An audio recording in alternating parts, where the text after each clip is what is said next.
Hannah wiped the grease from her hands onto her already dirty work pants.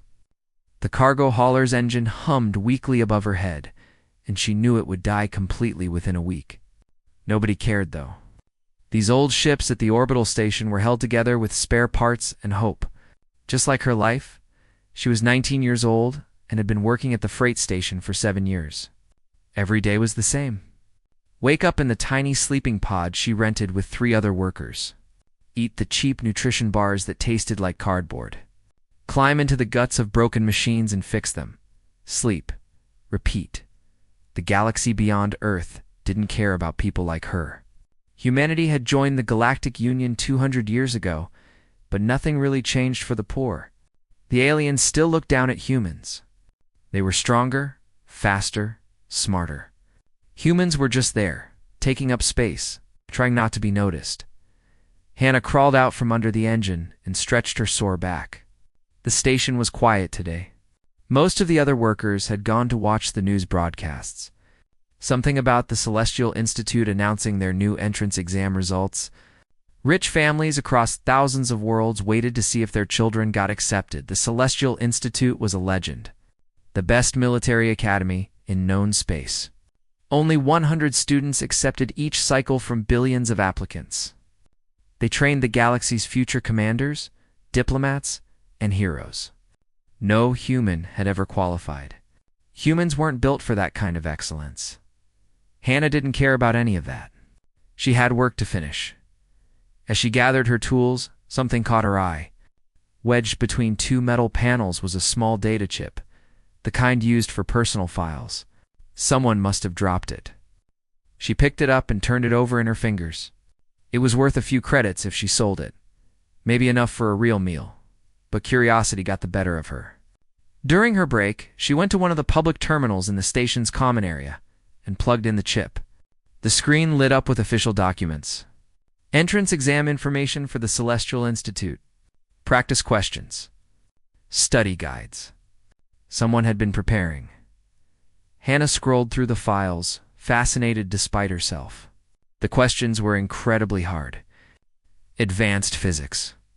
Tactical scenarios. Xenobiology. Combat simulations. She understood maybe half of what she was reading, and that was generous. At the bottom of the files was a link. Take the official entrance exam here. Registration closes in 2 hours. Hours! Hannah looked at the clock. It was almost midnight. Everyone else had gone to sleep. The terminal room was empty except for her. Her shift started again in 6 hours. She should go to bed. She should delete these files and forget about them. The Celestial Institute wasn't for people like her. It was for the children of generals and ambassadors. For species that were born strong and fast. For people who mattered. But her finger hovered over the link. What did she have to lose? Nobody would know if she failed.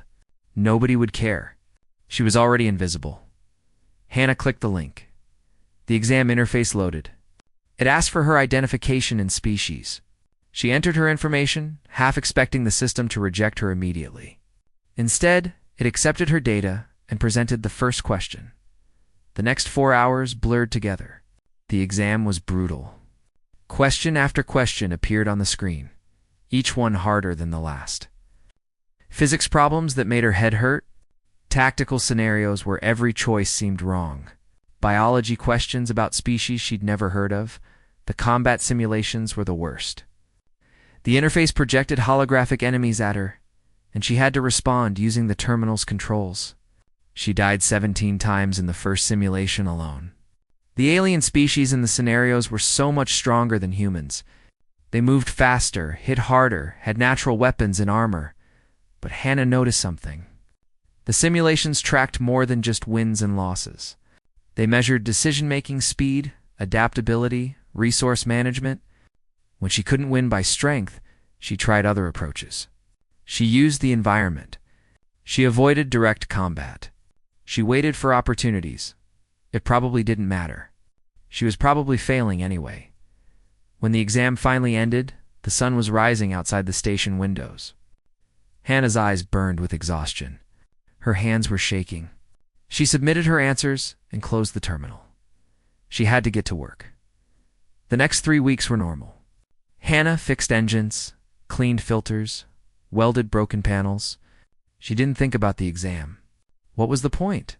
She'd probably scored at the bottom of millions of applicants. The galaxy would keep spinning, and she would keep being nobody. Then one morning her personal device buzzed. She almost ignored it. Nobody ever sent her messages except work schedules. But something made her check. The message was from the Celestial Institute. Hannah's heart stopped. This had to be a rejection notice. A polite message thanking her for applying and wishing her luck in her future endeavors. She almost deleted it without reading, but she opened it. Congratulations, Lee Hannah of Earth. You have been accepted to the Celestial Institute. You rank 7th overall out of 2,341,627 applicants. Report to Axiom Prime within 30 standard days to begin your training. Hannah read the message 3 times, then 4 times, then 10 times 7th, out of over 2 million applicants. From thousands of worlds and dozens of species, this had to be a mistake. A computer error. A cosmic joke. Her device buzzed again, and again, and again. Messages flooded in. News organizations, government officials, random people she'd never met. Everyone wanted to talk to the human who'd gotten into the Celestial Institute. Within hours, her face was on every screen across Earth. The news anchors couldn't believe it. The alien commentators were even more shocked. Some claimed the test results must be fraudulent. Others demanded an investigation. How could a human, from a backwater species, from a freight station in orbit around a forgotten planet, rank in the top 10? Park Dayon, Earth's liaison officer at the Celestial Institute, sent her a private message. Miss Lee, I don't know how this happened, but I need you to understand what you're walking into. The Institute is not kind to humans. The other cadets will not accept you. The instructors will doubt you. If this is a mistake, it's better to admit it now than to fail publicly later. Hannah stared at that message for a long time. Everyone expected her to fail. Everyone thought this was a mistake. The whole galaxy was waiting for her to prove she was just another weak human who didn't belong. Maybe they were right. Maybe she would fail. Maybe she was nobody special. But for the first time in her life, someone had noticed her. For the first time, she had a chance to be more than invisible. Hannah sent her reply to the Institute. I accept. I'll be there. She had no money for transport. No idea how to get to Axiom Prime. No training, no preparation. No support. But she was going anyway. Because Lee Hannah was done being forgotten. The transport ship dropped out of faster-than-light travel. And Hannah saw Axiom Prime for the first time. The planet hung in space like a jewel, but it was the structure orbiting it that took her breath away. The Celestial Institute wrapped around a small dwarf star, a massive ring of metal and energy that gleamed in the starlight. It was the most beautiful thing she had ever seen. Getting here had taken everything she had. Earth's government had paid for her transport after the media attention made her a symbol of human potential. She'd spent the 2-week journey studying every file she could find about the Institute, about the other species, about what was coming. None of it felt like enough. The docking procedure was smooth. And soon Hannah stood in the arrival bay with 99 other new cadets. She was the only human. She was also the smallest person there by far. The cadet next to her was a Tyvek named Kang Minho. He stood over 8 feet tall, covered in thick armored scales that looked like they could stop bullets. His eyes were cold yellow slits that looked down at her with obvious disgust. He didn't say anything, but he didn't need to. His expression said everything. You don't belong here. On her other side stood Yoon Gi-won, a quorum. Her species looked almost human, except for the silver patterns that glowed faintly on their skin. Quorum were telepaths who could coordinate perfectly with each other in battle. Gi-won studied Hannah with curious eyes, but said nothing. An instructor entered the bay. He was Vralith, a species that could survive in the vacuum of space without protection. His skin was dark blue and seemed to absorb light. His name was Commander Torvak, and his voice sounded like grinding metal. Welcome to the Celestial Institute. You are the top 100 applicants from across the known galaxy. You should be proud. But pride means nothing here. Half of you will fail within the first month. More will quit before the year ends. Only the strongest, the smartest, the most dedicated will graduate. Your species, your wealth, your family name means nothing inside these walls. Only results matter. His eyes swept across the cadets and stopped on Hannah. We have our first human cadet this year. Statistically interesting. Let's see how long she lasts. The other cadets turned to stare at her. Some looked curious. Most looked skeptical. Kong Minho smiled, showing sharp teeth. The first week was designed to break them. The Institute's gravity was set higher than Earth's standard to accommodate the larger species. Every step Hannah took felt like she was carrying extra weight. Her muscles ached constantly. While other cadets adapted, within a day or two, Hannah struggled for the entire week. The physical training was even worse. The morning runs covered 10 kilometers through obstacle courses designed for species with natural advantages. Hannah finished last every single day. During combat drills, she was paired with cadets twice her size, who could snap her bones without trying. She spent more time in the medical bay than anywhere else. The academic classes were her only refuge. She understood the tactical theory, the physics, the logistics. Her written exam scores were high. But the other cadets dismissed this. Anyone could study from books. Real military excellence required physical ability. Humans clearly lacked that. Park Dae-yoon, the human liaison officer, called her to his office at the end of the first week. He was in his 50s, gray-haired, and looked tired. He'd been at the Institute for 20 years, watching human applications get rejected again and again until Hannah. I'm going to be honest with you, he said. You're struggling. The instructors are noting your poor physical performance. Some are already saying you should be removed from the program. Hannah's jaw tightened. I haven't quit. Not yet. But Lee Hannah, I need you to understand something. You passing that entrance exam has given hope to millions of humans across Earth. They think if you can succeed here, maybe humanity has a place in the galaxy after all. But if you fail publicly, that hope dies. Maybe it's better to leave now, before the fall is too far. Nice. I'm not leaving, Hannah said quietly. Dae-yoon sighed. Then you need to find a way to survive here. Because right now, you're drowning. Ow. The second week brought their first major evaluation. A team-based exercise in zero-gravity combat inside an asteroid field simulation. The cadets were divided into teams of 5, and they had to capture the enemy team's flag while defending their own. Nobody wanted Hannah on their team. She was chosen last, placed with 4 other cadets who looked annoyed at getting stuck with the weak human. Their team leader was a Tyvek named Cho Junho, smaller than most of his species, but still massive compared to Hannah.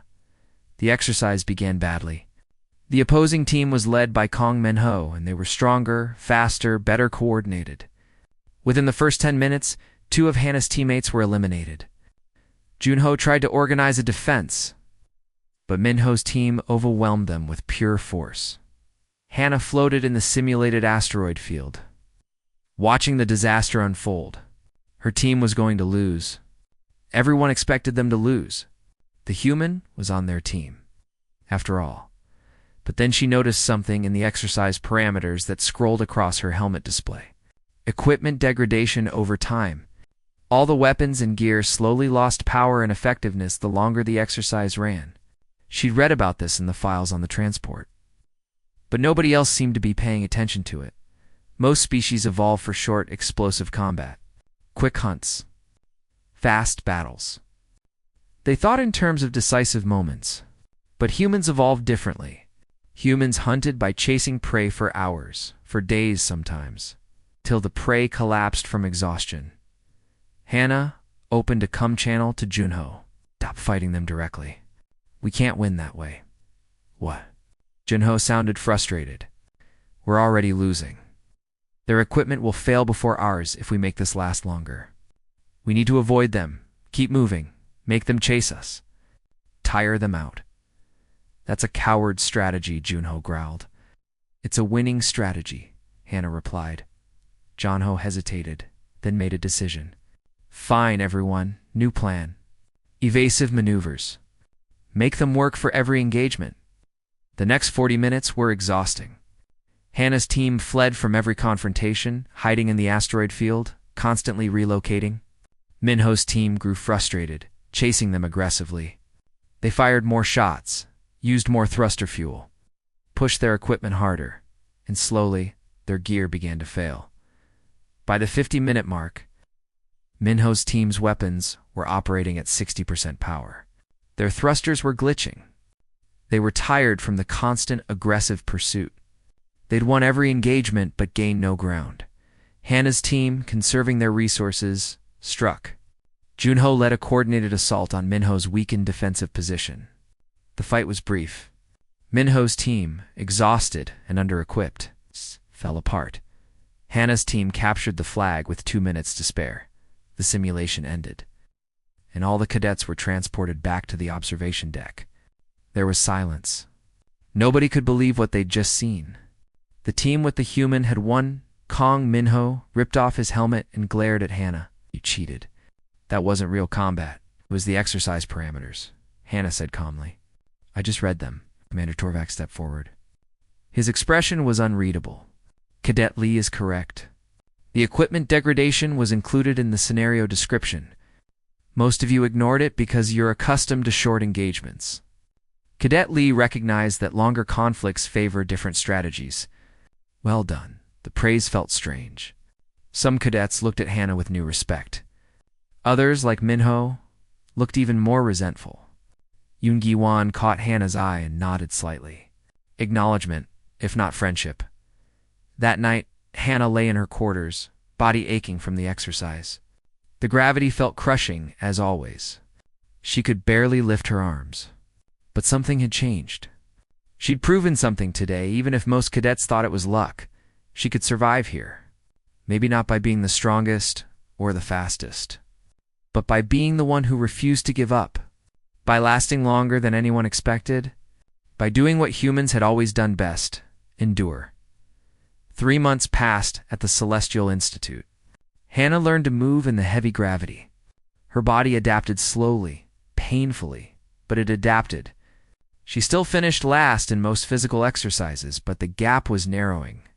More importantly, her tactical scores remained in the top 10 of the entire cohort. The other cadets had started to categorize her. She wasn't respected, not really, but she wasn't completely dismissed anymore. She was the human who won through weird strategies, who thought differently, who occasionally pulled off surprising victories through methods that made no sense to other species. Kong. Minho still hated her. He'd grown up believing Tyvek were the galaxy's natural warriors, and having a weak human succeed even occasionally offended him on a fundamental level. Yuan Guan had started sitting near Hannah during academic lectures, though they rarely spoke. The quorum seemed genuinely curious about how Hannah's mind worked. "Commander, Torvak announced the next major evaluation during morning assembly, the trial of attrition. You will be transported to planet Barrows 9. A hostile world with gravity 1.4 times standard, toxic atmosphere, and aggressive wildlife. You will work in teams of 5. You must survive for 96 hours. No extraction will occur before the time limit unless you activate your emergency beacon, which means automatic failure." He paused, letting that sink in. "Most teams will extract before 70 hours. Some will last the full duration. Many will fail. We've never had a cadet death during this trial, but we've come close. Choose your teams carefully." The cadets immediately began forming groups. Friends clustered together. Strong cadets recruited other strong cadets. Hannah stood alone, waiting. Nobody approached her. She'd expected this. Finally, only 5 cadets remained without teams. Hannah and 4 others. The rejects. Kim Sora was a quorum engineer who'd lost her telepathic abilities in an accident as a child. Without that natural advantage, she'd struggled to connect with other quorum. She was brilliant with technology, but arrogant and difficult to work with. Cho Jun-ho was a Tyvek, but small for his species. Born with a genetic condition that stunted his growth, he was only 6 feet tall instead of 8. Other Tyvek treated him like he was defective. The other 2 were a Vralith named Tarek and a species Hannah didn't recognize named Voss. They looked as unhappy about this team as everyone else. "Well," Sora said, her voice dripping with sarcasm, "looks like we're the leftovers. Try not to die, and make the rest of us fail." They boarded the transport in silence. Barrow's 9 was hell. The moment they stepped off the ship, the gravity tried to drag Hannah to her knees. The atmosphere burned her lungs even through the respirator. The sky was a sickly yellow color, and the temperature fluctuated between freezing and boiling every few hours. Their equipment included basic survival gear, a shelter pod, food rations for 4 days, and emergency beacons. The rules were simple. Survive for 96 hours. Teams could help each other if they wanted, but there was no requirement to do so. The first day went relatively smoothly. They set up the shelter pod in a rocky area that provided some protection from the wind. Tarek and Voss went hunting for additional food sources. Junho scouted the perimeter. Sora worked on reinforcing their equipment. Hannah organized their supplies and planned a schedule. On the second day, Voss was attacked by a predator that ambushed him from underground. The creature was fast and armored, like a cross between a crocodile and an insect. It dragged Voss into a cave before anyone could react. They heard his emergency beacon activate from somewhere deep underground. He was extracted, but he was gone. That night, Tarek's respirator failed during a toxic storm. He started choking, his Vralith biology unable to handle this particular atmospheric composition. He hit his beacon, extracted. Now, there were 3 of them. Hannah, Sora, and John. Broke his leg, Junho broke his leg. They were moving to a better defensive position when the ground collapsed under him. E fracture was bad, visible even through his scales. He couldn't walk. Sora wanted to activate his beacon immediately. Junho growled through the pain. "I can still fight if something attacks. Just get me to shelter." Hannah and Sora dragged him back to the pod. It took hours. The gravity made everything twice as hard. By the time they got him inside, all 3 of them were exhausted. Hour 40 passed, then 50. Then 60. Sora's equipment started failing. The harsh environment was degrading everything faster than expected. Her respirator kept clogging. Her thermal regulator stopped working. She spent hours trying to repair it with dwindling supplies. "This is insane," Sora muttered on hour 70. "We should extract." "Junho can't walk. My gear is dying. You look like you're about to collapse. There's no shame in making it this far." Hannah shook her head. 72 hours left. "We can make it." "How?" Sora demanded. "Look at us. We're falling apart." Hannah didn't have a good answer to that. She just knew she couldn't quit. Something deep inside her refused to give up. Maybe it was stubbornness. Maybe it was pride. Maybe it was the knowledge that everyone expected her to fail, and she was tired of meeting expectations. Hour 7. A pack of the underground predators found their shelter. There were 6 of them. Attracted by the vibrations from their equipment, Hannah and Sora fought them off with the few weapons they had. One of the creatures bit through Hannah's leg before she killed it. The pain was incredible. Sora bandaged the wound with their medical kit, but they both knew it was bad. Hannah could barely stand now. That's it, Sora said. "I'm calling for extraction." "No," Hannah whispered. "Are you insane? You can barely move." "I can still breathe," Hannah said. "I can still think. That means I can still survive." 21 hours left. Sora stared at her. "Why? Why does this matter so much to you?" Hannah looked at the quorum. "Because I've spent my whole life being nothing. When you have nothing, enduring is the only power you have. And I'm really good at enduring." Something in Sora's expression changed. Maybe she understood. Maybe she recognized something in Hannah that she saw in herself. Both of them were rejects from their species, both trying to prove they deserved to be here. "Fine," Sora said. "But if we're doing this, we're doing it right. You rest. I'll keep watch. Junho, you navigate if anything approaches." The hours crawled by. Hour 80. Hour 85. Hour 90. Hannah drifted in and out of consciousness. Her leg was infected. Fever burned through her body.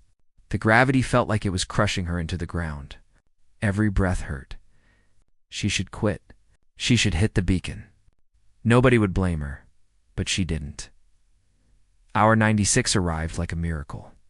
The extraction ships appeared in the sky, and Hannah heard Sora laughing, actually laughing. They'd made it. All three of them. Junho with his broken leg. Sora with her failing equipment.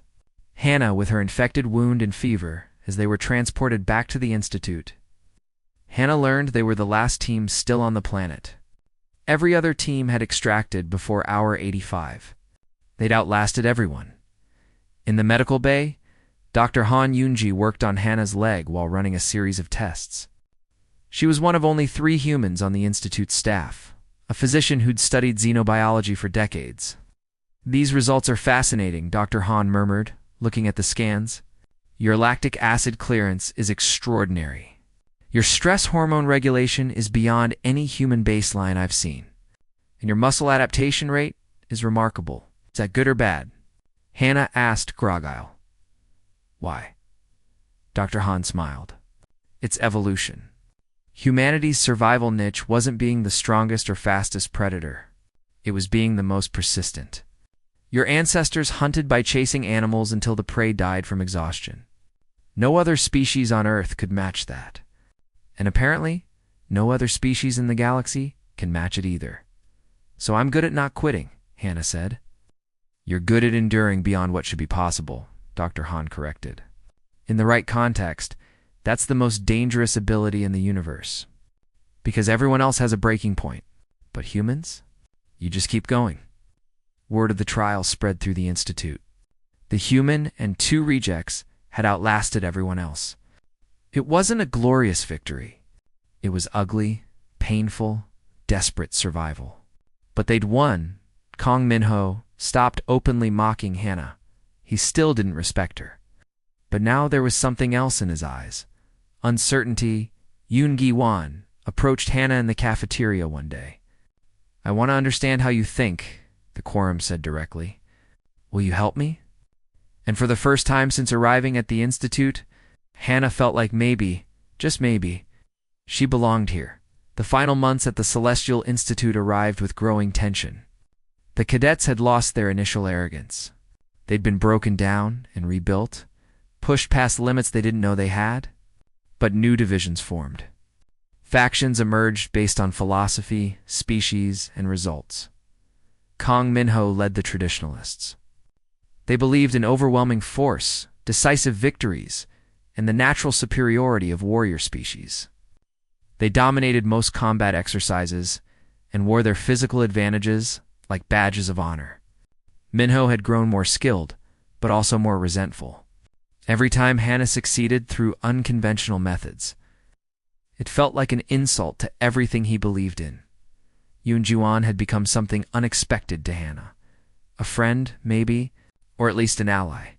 The quorum had started studying human military history and was fascinated by humanity's approach to warfare, guerrilla tactics, wars of attrition, the willingness to accept terrible losses if it meant eventual victory. It was alien to most species but made perfect sense to Ji-won. "Your people fought wars that lasted years," Ji-won said one day as they studied together. "Some of your conflicts went on for decades. Most species can't comprehend that. We think in terms of campaigns lasting weeks or months at most." "We're stubborn," Hannah said simply. "You're persistent," Ji-won corrected. "There's a difference. Stubbornness is refusing to change. Persistence is refusing to stop." Outside the Institute, the galaxy was changing too. News reports talked about increasing tensions with the Dominion of Ash, a coalition of species at the galaxy's edge who rejected the Galactic Union. They believed in species purity and isolation. Conflicts along the border were escalating. Everyone knew war was coming. The instructors announced the final evaluation during the last month of training. Commander Torvak addressed the assembled cadets with his usual grave expression. "You will participate in a 30-day war game. 50 cadets versus 50 cadets across the Helios moon system. This will simulate total war. Continuous operations. No breaks, no pauses. You will fight until one side achieves complete victory or the time limit expires. He brought up holographic displays showing the moon system. 3 large moons, dozens of smaller asteroids, limited resources scattered across the operational area. You will be divided into Blue Fleet and Red Fleet. Each fleet will have a command structure. Your performance in this exercise will determine your final ranking and your first assignment upon graduation.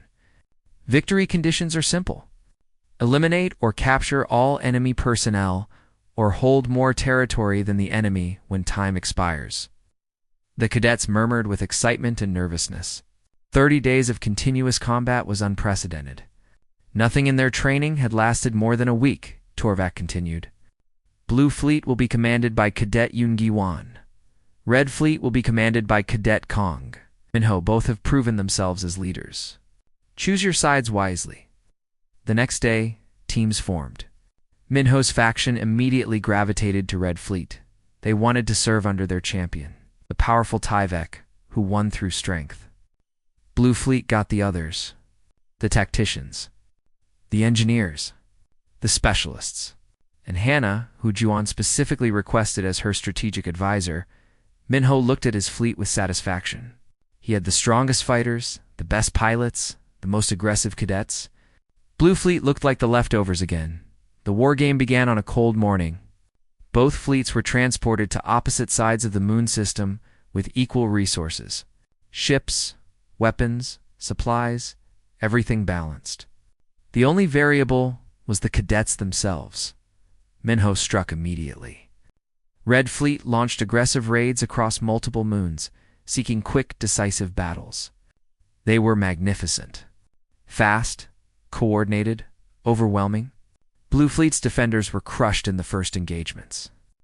Within 3 days, Red Fleet had captured 60% of the strategic locations. In Blue Fleet's command ship, the atmosphere was grim. Juan stared at the tactical displays, watching their positions collapse. Several cadets were openly discussing whether they should surrender to preserve their rankings. "We can't beat them in direct combat," Sora said. She'd joined Blue Fleet specifically to work with Hannah again. "They're too strong. Every engagement goes their way, and we don't fight them directly," Hannah said quietly. Everyone turned to look at her. Jiwon leaned forward. "Explain." Anna brought up the tactical map. "Minho thinks in terms of battles. Victory or defeat in each engagement, but this is a 30-day operation. We don't need to win battles. We need to win the war," Junho demanded. He'd also joined Blue Fleet, his broken leg fully healed now. "We make them exhausted. We make them burn through resources. We make every victory cost them something. Then, when they're worn down, we strike." Giwon studied the map thoughtfully. "You want to trade space for time? Classic human strategy." "It's the only strategy we have," Hannah admitted. "We can't match their strength, but we can outlast them." The plan was brutal in its simplicity. Blue Fleet would avoid direct battles. They'd abandon territory. They'd launch hit-and-run raids, and then retreat. They'd force Red Fleet to chase them across the entire moon system. They'd make everything take longer, cost more, exhaust more. Most importantly, they'd rotate their personnel constantly, 4-hour shifts instead of 12-hour shifts. Everyone got regular rest. Fresh pilots, fresh gunners, fresh commanders. Red Fleet could win every battle, but Blue Fleet would make sure they never got to rest. G1 hesitated. This strategy went against every instinct most species had.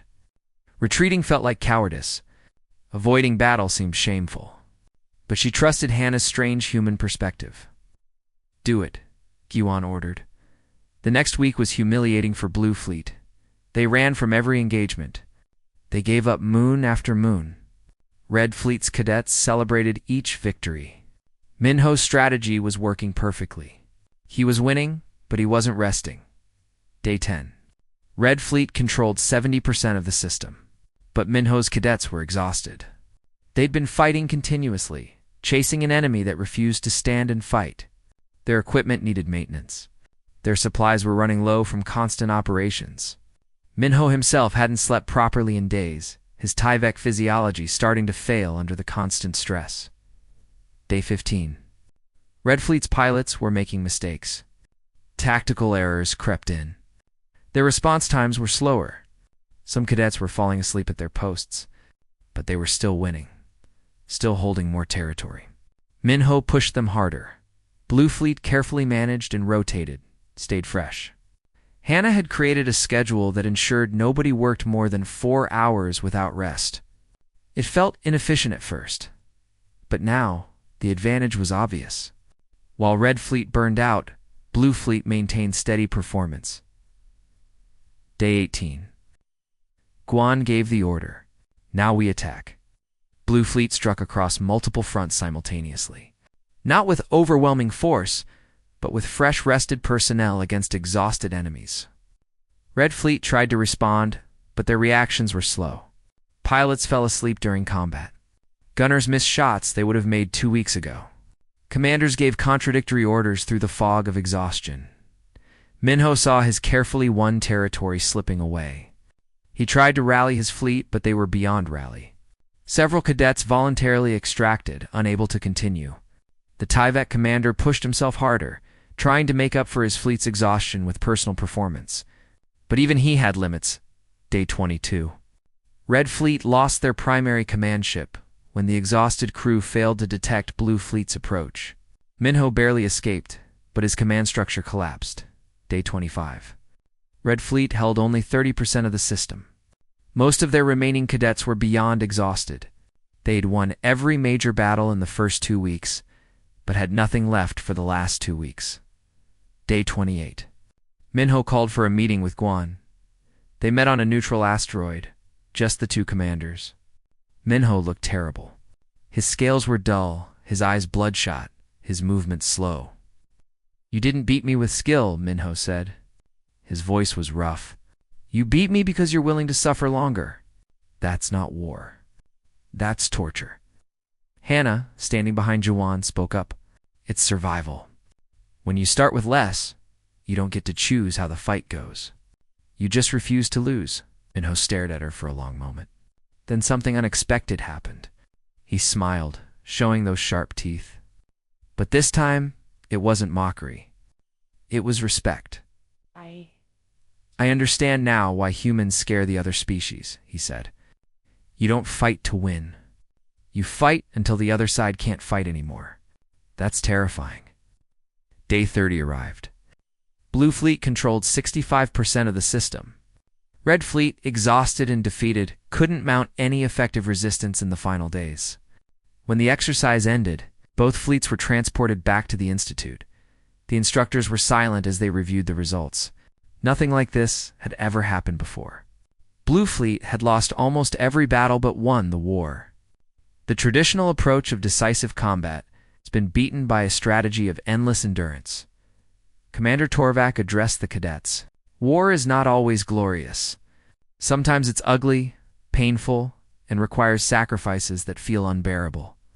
Blue Fleet understood something many species forget. The side that lasts longest often wins, regardless of who won individual battles. Well done.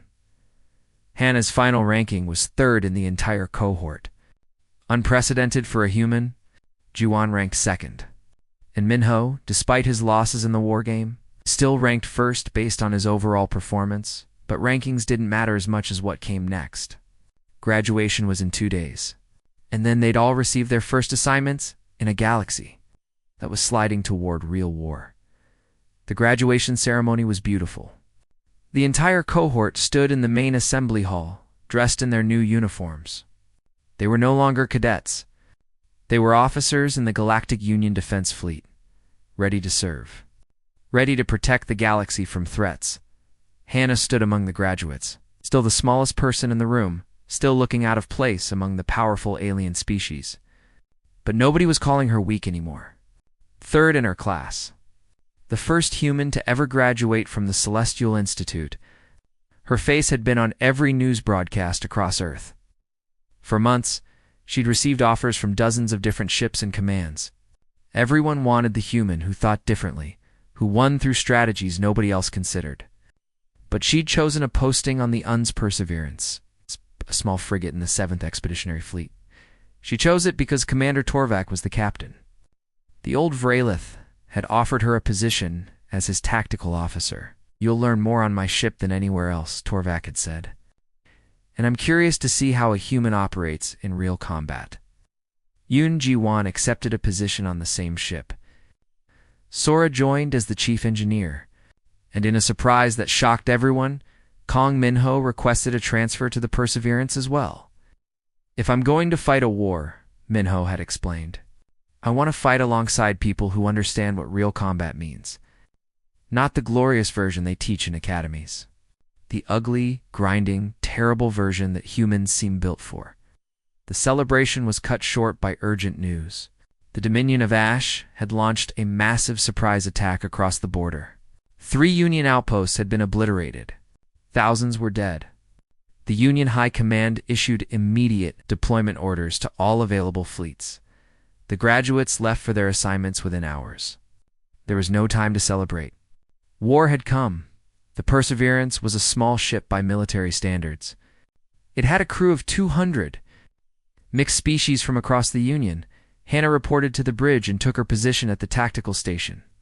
Torvak sat in the command chair, his dark blue skin seeming to absorb the lights from the displays. "All crew, this is the captain." Torvak's voice echoed through the ship.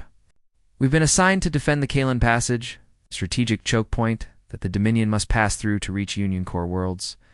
Intelligence estimates we're outnumbered 5 to 1. Our orders are to hold as long as possible. That could be days. It could be weeks. Prepare for continuous operations." The 7th Expeditionary Fleet consisted of 20 ships. They took position in the Kalen Passage, a narrow region of space between 2 massive gravity wells. Any fleet wanting to advance deeper into Union territory would have to come through here. It was defensible, but against overwhelming numbers, defense eventually crumbles. The Dominion attack came 3 days later. Their ships poured into the passage like a swarm. The Union fleet fought brilliantly. Coordinated tactics. Precise fire. Brave sacrifices. They destroyed Dominion ships at a 3-to-1 ratio, but the Dominion kept coming. More ships. More attacks. Endless waves of enemies who seemed willing to die in infinite numbers to break through. Day 5. The Union had lost 4 ships. The remaining 16 fought on, exhausted but determined. The Perseverance had taken damage but was still operational. Hannah coordinated defensive positions from her tactical station, her fingers dancing across the controls. Day 10. 8 Union ships remained. The crew rotation schedules had broken down. Everyone was working double shifts. Most species were approaching their physical limits. The Tyvek crew members moved slowly, their powerful bodies depleted. The Quorum had lost coordination, their telepathy failing under extreme stress. Even the Vralith were showing signs of exhaustion, but the human crew members were still functional. Not comfortable, not fresh, but functional. Dr. Han Yunji moved through the ship, treating the exhausted crew. She noticed the pattern. The alien species were collapsing from fatigue faster than the humans. Their evolution had never prepared them for this kind of grinding, endless combat. Most species in the galaxy fought wars that lasted weeks or months. This was different.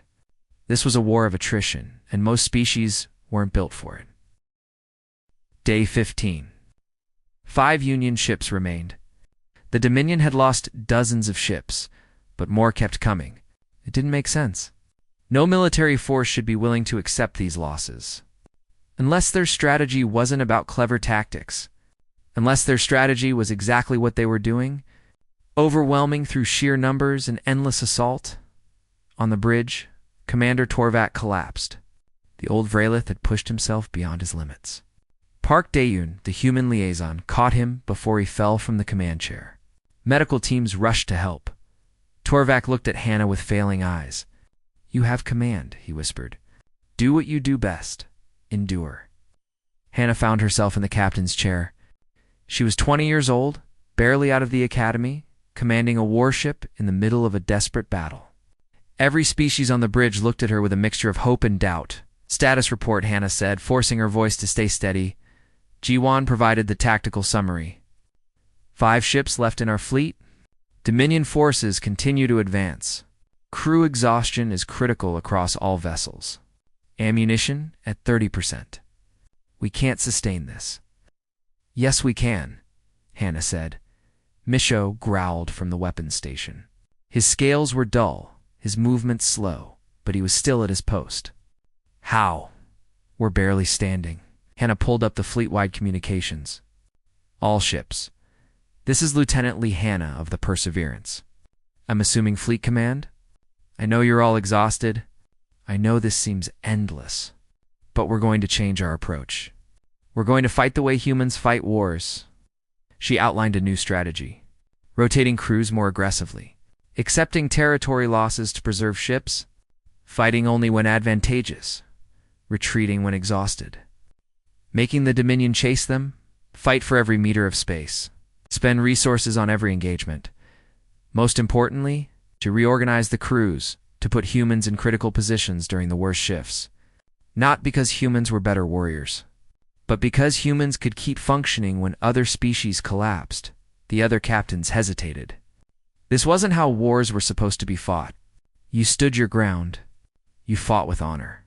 You didn't run and hide and outlast, but they were losing. So they agreed. Day 20. The Dominion forces had pushed deeper into the passage, but the Union fleet was still fighting. Ships were damaged, crews were exhausted, but they hadn't broken. The Dominion had expected collapse by now. They'd thrown ship after ship at the defenders, expecting traditional military doctrine to lead to decisive victory. Day 25. Something changed in the Dominion fleet. Their attacks became less coordinated. They weren't replacing destroyed ships as quickly. Intelligence suggested they were having supply problems. The endless assault had cost them more than expected. Day 30. The Dominion forces began to withdraw. Not a full retreat, but a repositioning. They'd won ground but failed to break through completely. And more importantly, they'd lost far more ships than they'd anticipated against a force that should have collapsed weeks ago. Day 31. Union reinforcements arrived. The siege of Kalen Passage was over. 5 ships had held against a force 5 times their size for a month. It should have been impossible. Military historians would study this battle for decades, trying to understand how it happened. Hannah knew how it happened. It happened because humans were there. Because humanity had evolved to chase prey across endless plains, to fight wars that lasted years.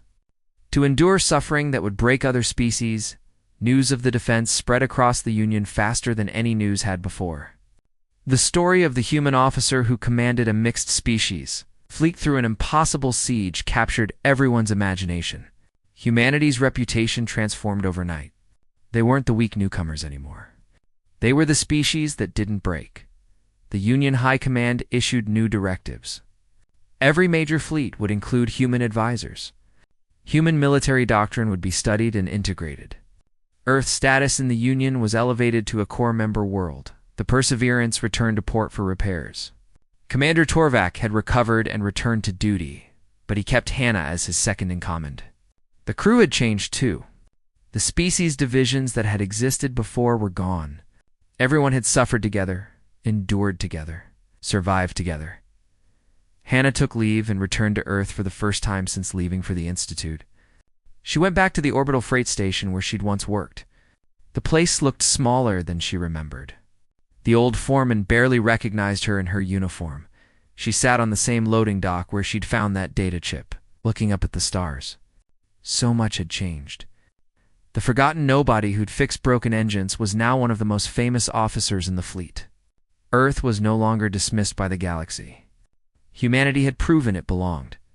Yunguan found her there, somehow knowing where Hannah would go. The quorum sat down beside her, both of them looking at the stars in comfortable silence.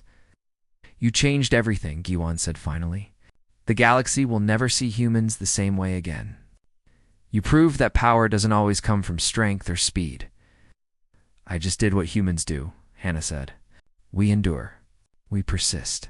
We refuse to quit. That's not special. It's the most special thing in the galaxy, Jiwan replied. Because no other species can match it. The Dominion thought they could overwhelm us through endless assault, but they met a species that specializes in endless response. You've turned their strength into weakness. Hannah's come device buzzed. New orders. Another deployment. A long-range patrol into Dominion territory. Dangerous. Exhausting. Exactly. The kind of mission that most species tried to avoid. Exactly. The kind of mission humans were built. For she accepted the orders without hesitation. Juan looked at the message and smiled. Our whole team is assigned. Torvak requested us specifically. Minho actually volunteered. They stood up together, looking at the stars one last time from the dock where Hannah's journey had begun. She'd been a forgotten nobody once. A girl with no future, no hope.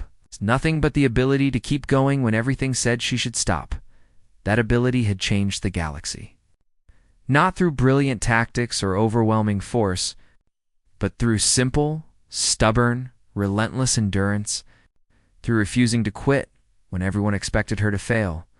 Lihana was nobody special. She was just human. And in a galaxy full of stronger, faster, more advanced species, being human was exactly what the universe needed. She was ready for whatever came next. Because humans didn't quit. They never quit. And that was the most powerful thing in the galaxy.